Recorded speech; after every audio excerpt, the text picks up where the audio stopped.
olwaleero Obwakabaka bwa Buganda buyisizza embalirira y'omwaka 2022-2023 eno ng'esomeddwa omuwanika w'olukiiko lwa Buganda era minisita w'ebyensimbi mu Bwakabaka Oweekitiibwa Robert Waggwa Nsibirwa enkya ya leero. Mu nteekateeka eno ey'okudduukirira abantu bwe bati. Embalirira y'omwaka guno erinnya ebitundu 27 ku buli 100 ng'ogigeraageranyiza n'ey'omwaka ogwaggwa eyaliko obuwumbi 124 nga ku mulundi guno eyisiddwa ya buwumbi 157. Awo tujja kuba tugenda ebitundu 27 okweyongera ku mbalirira y'omwaka oguggwako.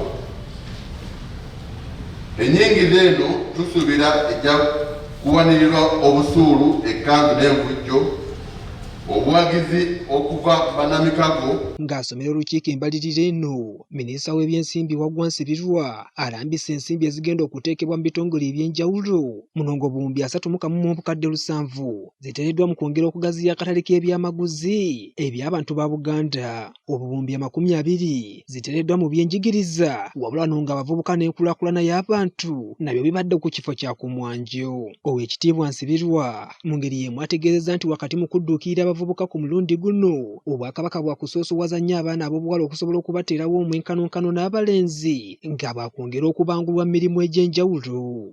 Enteekateeka esembayo eya muvubuka tolera ngalo border fix ng'etunudde nnyo abavubuka naddala abawala era ng'egenda kutongozebwa n'okutandika odduganyizibwa mu mwaka gw'ebyensimbi okujja. Wabula ku mbeera y'emisaala gy'abasomesa eriwo mu ggwanga, Katikkiro awadde gavumenti amagezi okusinziira ku ngabanya y'emisaala mu basomesa bano olw'ensonga nti ebiseera ebisinga weesanga ng'obuweereza bwabwe kumbi bwagala okufaanagana.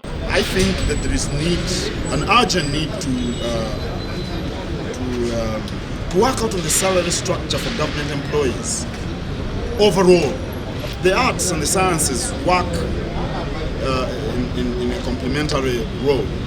Embalirira y'Obwakabaka bwa Buganda eya 2022-2023 yeetabiddwako ebikongo okuva mu gavumenti wakati awamu ne bannaddiini nga bakulembeddwamu akulira enzikiriza y'obulokole mu ggwanga Apostle Dr. Joseph Serwadda esimbye ennyo essira ku bavubuka era bano nga bateereddwamu obuwumbi obukwata mu 2.29. Disani Kyeswa, Dream TV Amakungunte.